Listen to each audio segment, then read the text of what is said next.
Let's do a quick review. In Daniel 7, Daniel saw in a vision 4 beasts that comes out of the sea.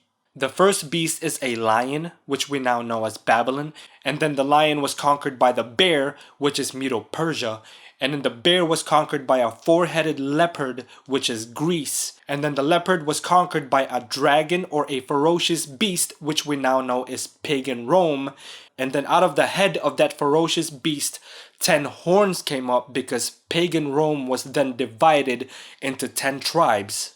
3 of those horns were plucked up, and now we learned that 3 of those 10 tribes were extinct because of the little horn. And the little horn we now know is the papacy. And the papacy was the one who plucked up those 3 kingdoms. The Vandals, the Heruli, and the Ostrogoths. All because they didn't want to...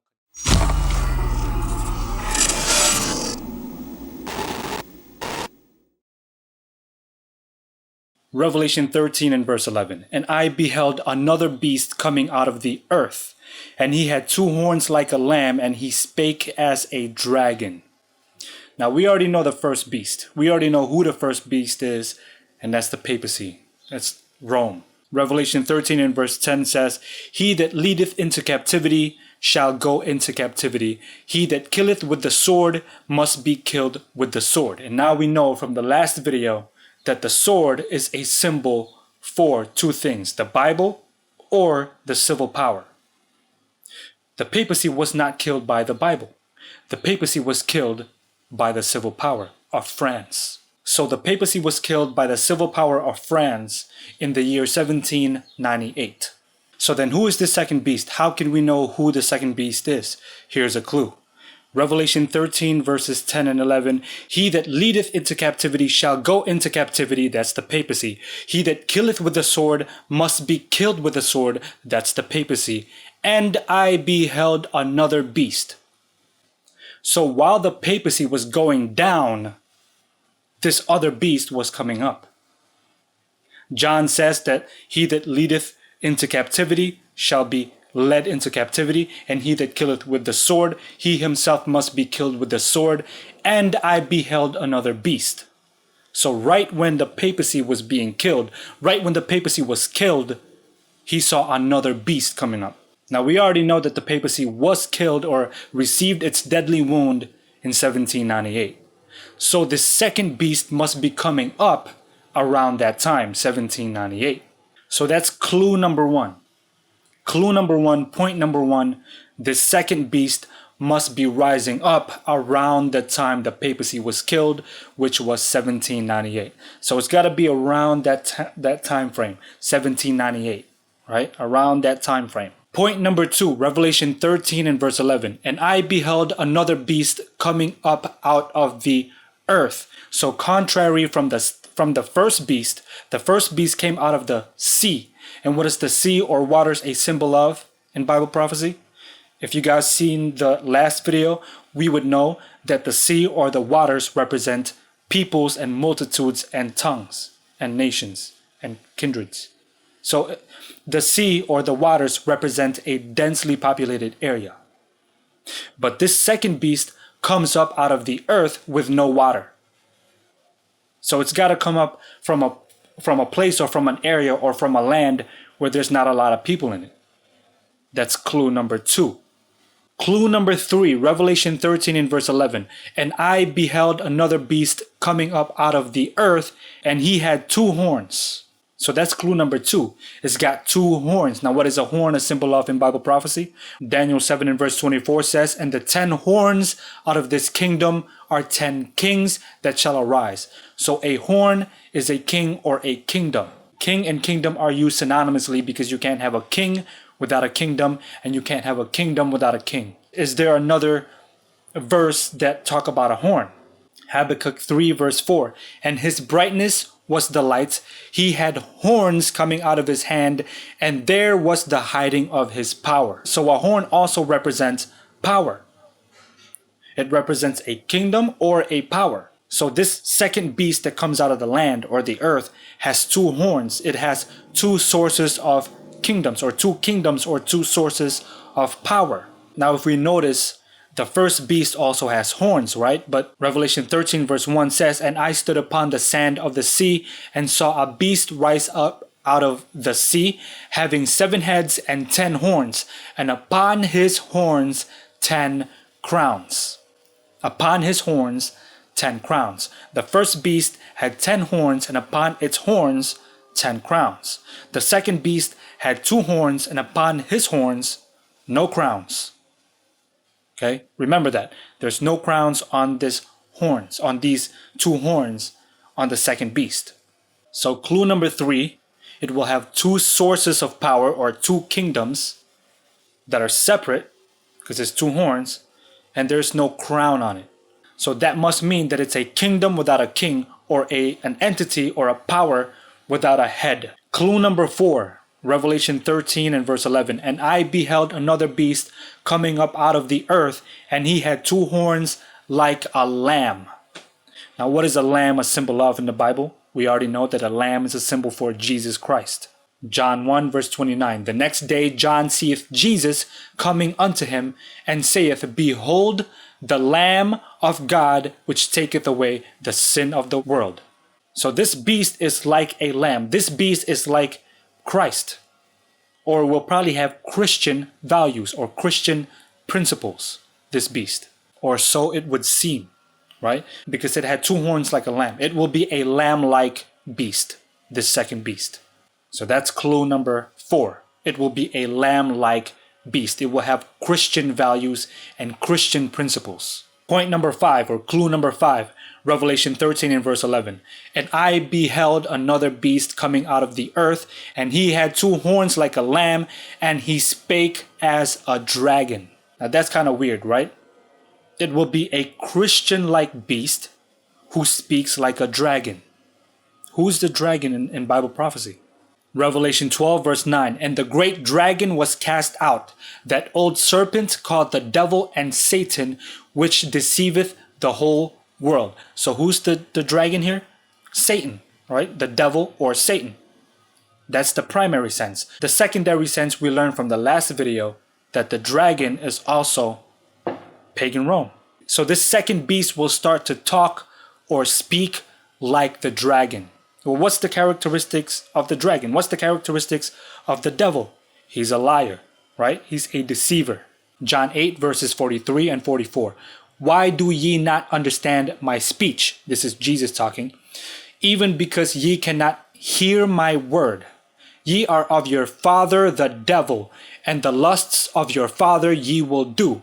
He was a murderer from the beginning, and abode not in the truth, because there is no truth in him. When he speaketh a lie, he speaketh of his own, for he is a liar and the father of it."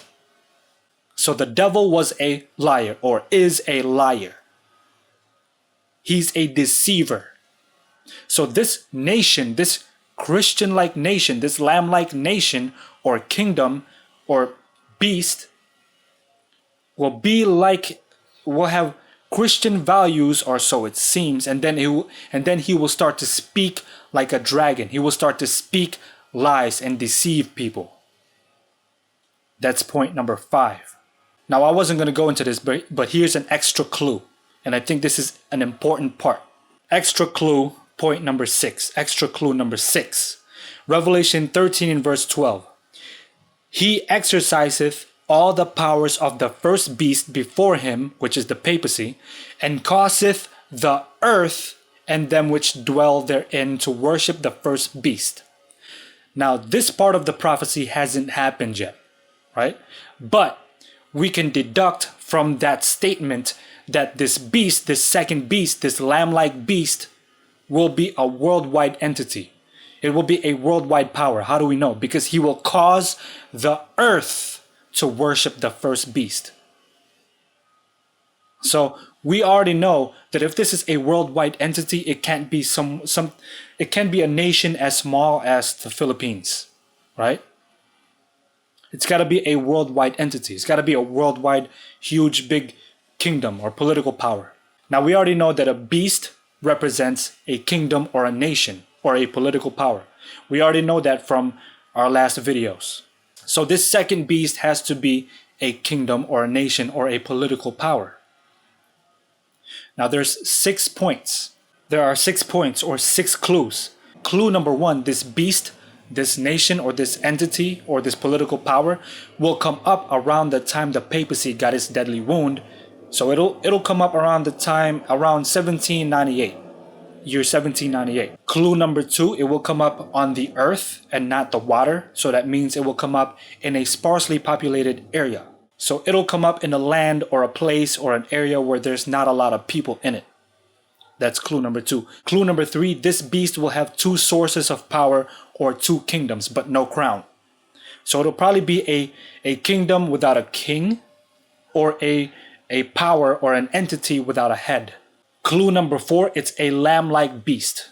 It's a lamb-like nation or power. So it'll be a power or it'll be a nation with Christian-like values. Clue number 5, it'll be a nation with Christian-like values, but it will start to deceive people.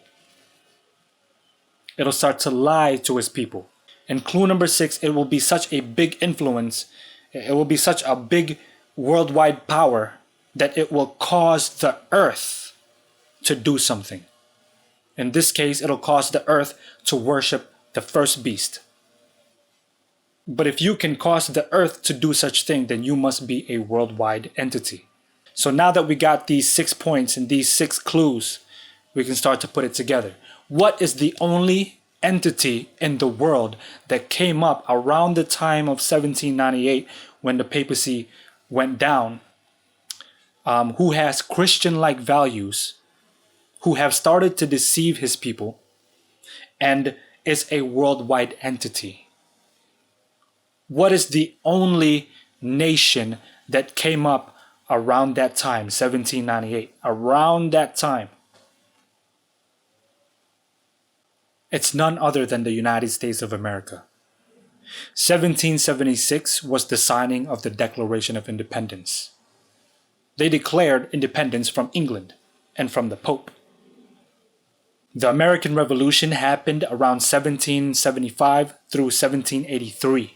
That's around the time when the papacy came down. The federal government of the United States was established 1787. The United States is the only entity that came up around the time the papacy was going down. That's clue number 1. Clue number 2, America came up in a land where there's not a lot of people in it. North America, who was here? The Native Americans. But there's not a lot of people there. Most of the Native Americans were in South America. North America was not that populated. It wasn't densely populated like the old world. Europe or Rome, the Roman Empire, was way more populated than America was. North America.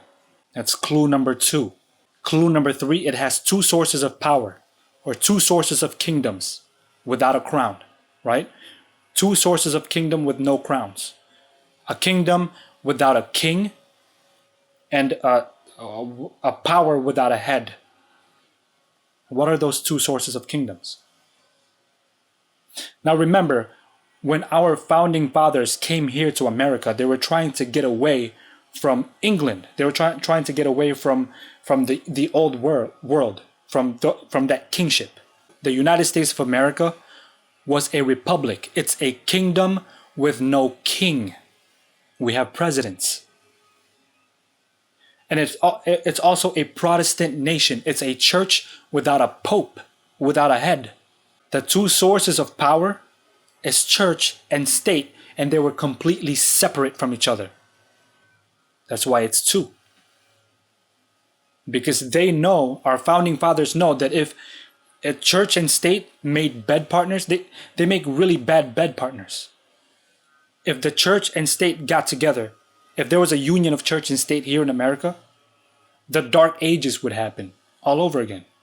When the Pope did that, remember when the Pope, I think it was around 538 AD, the Pope gained military power.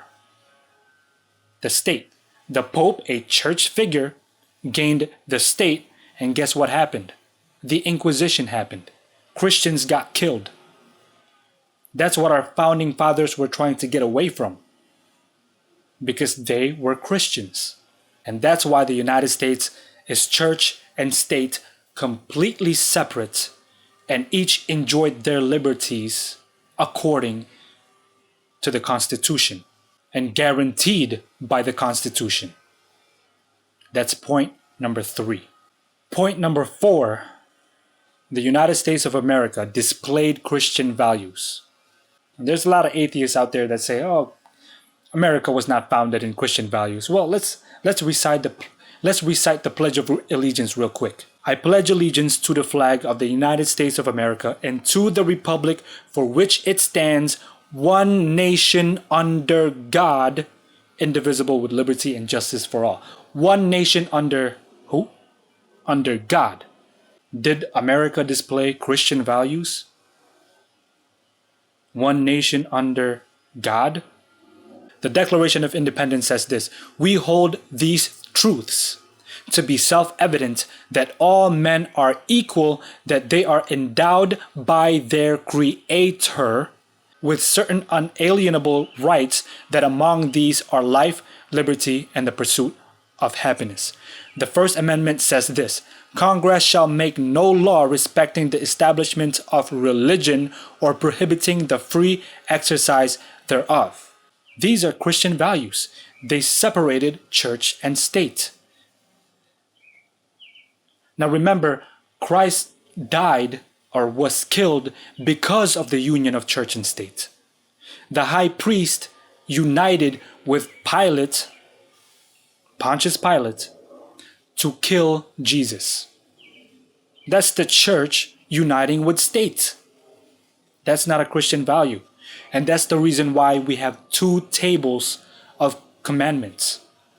One table, the first four commandments, has something to do with our relationship with God. The last 6 commandments has something to do with our relationship with all humanity. That's why there's 2 tables of commandments. The first commandment says, what? I am God, you shall have no other gods. That's in the first table, right? That's the first commandment. The second commandment says, thou shalt not make idols or worship idols. The third commandment says, thou shalt not take my name in vain, right? That's our relationship with God, right? And the fourth commandment says, remember the Sabbath to keep it holy. Our human governments cannot enforce these 4 commandments. That's why you shouldn't mix church and state. Our human governments cannot enforce you to worship God. That's our relationship with God. The human government cannot enforce us to stop making idols or worshiping idols, or it cannot enforce us to worship idols. We're at liberty to do whatever we want when it comes to our relationship with God. Our human governments cannot enforce us to use God's name in vain or to not use God's name in vain, right? Freedom of speech. We can say whatever we want. And our human governments cannot enforce us to keep the Sabbath either, because we're relying on our relationship with God. Now, the second table of commandments, that's where we get our laws today from. Our laws today stem from the second table of commandments.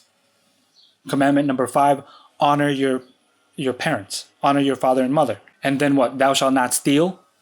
Is that a law in the United States? Yeah, you get punished if you steal, right?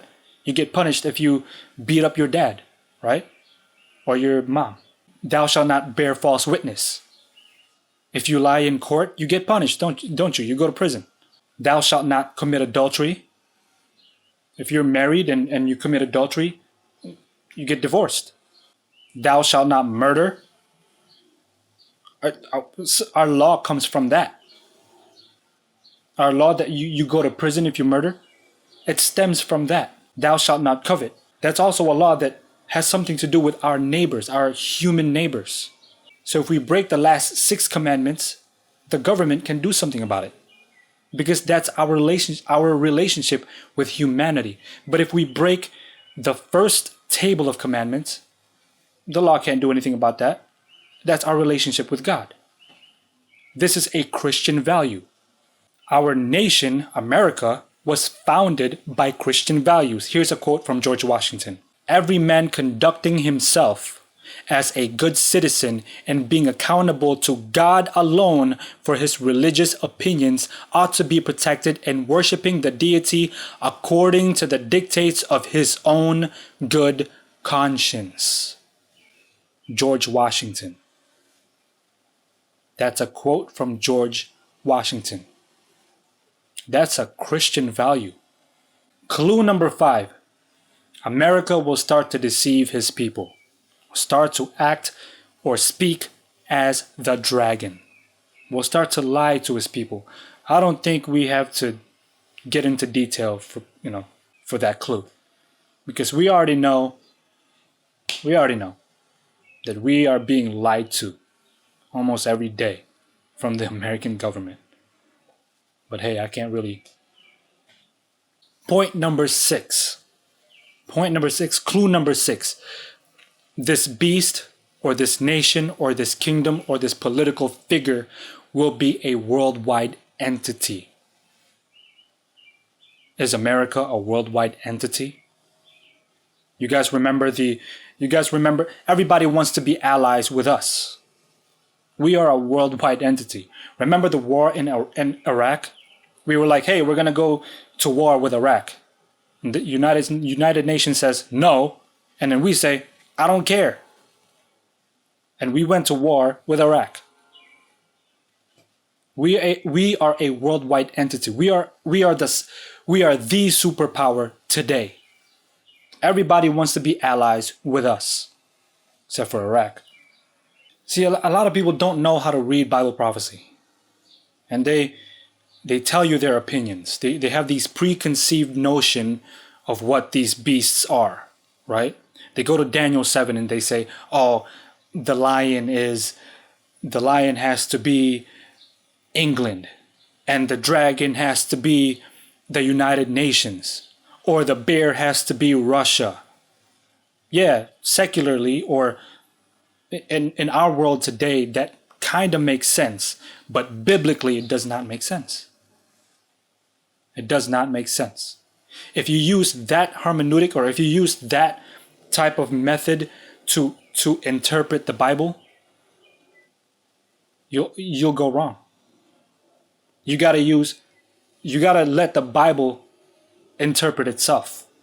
And then history has to coincide, or history has to confirm those prophecies.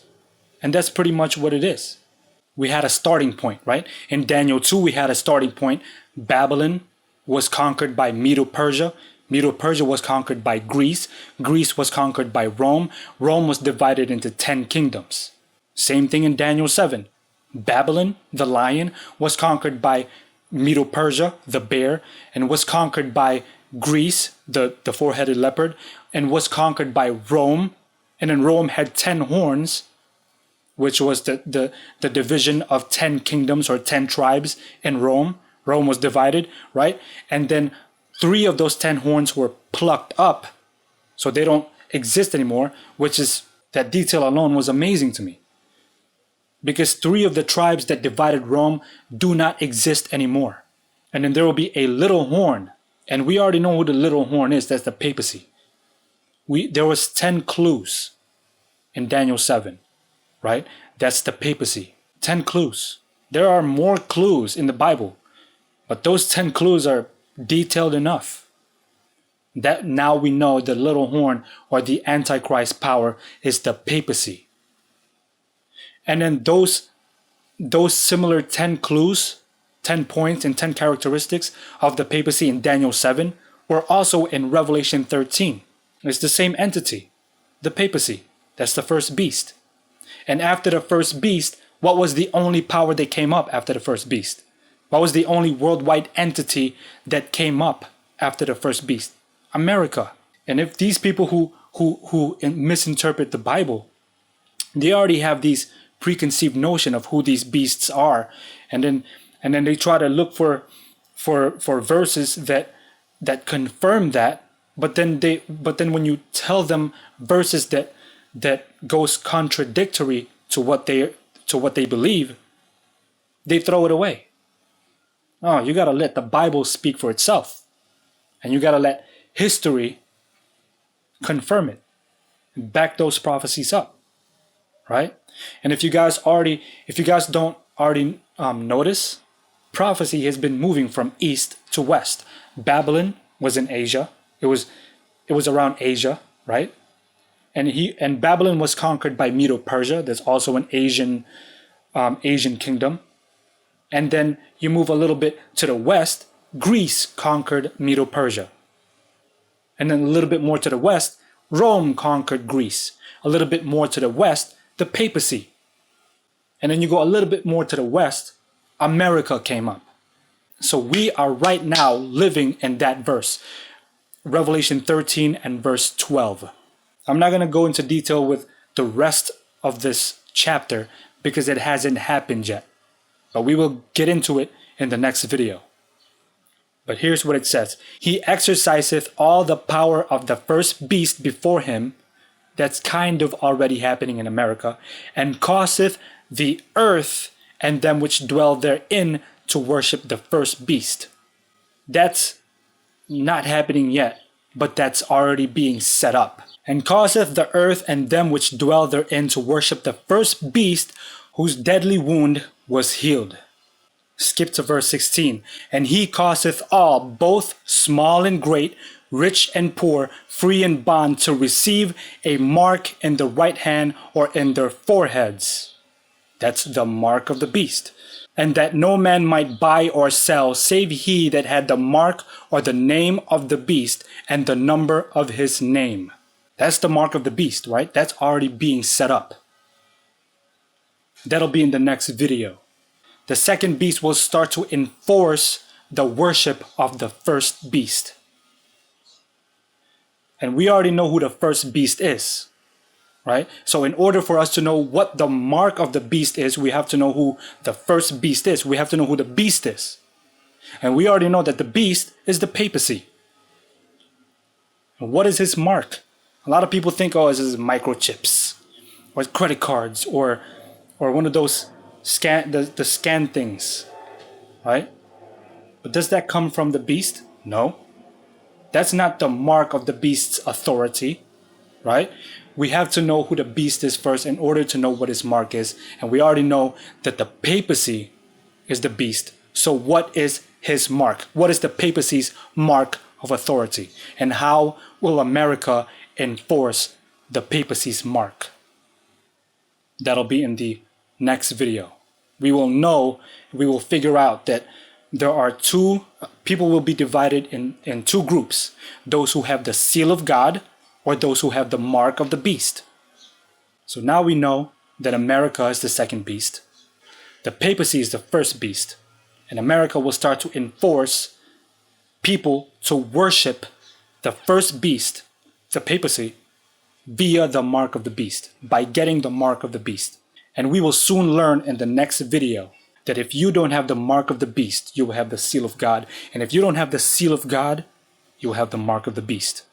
Now, the mark of the beast is not being enforced yet, but we are in that time frame.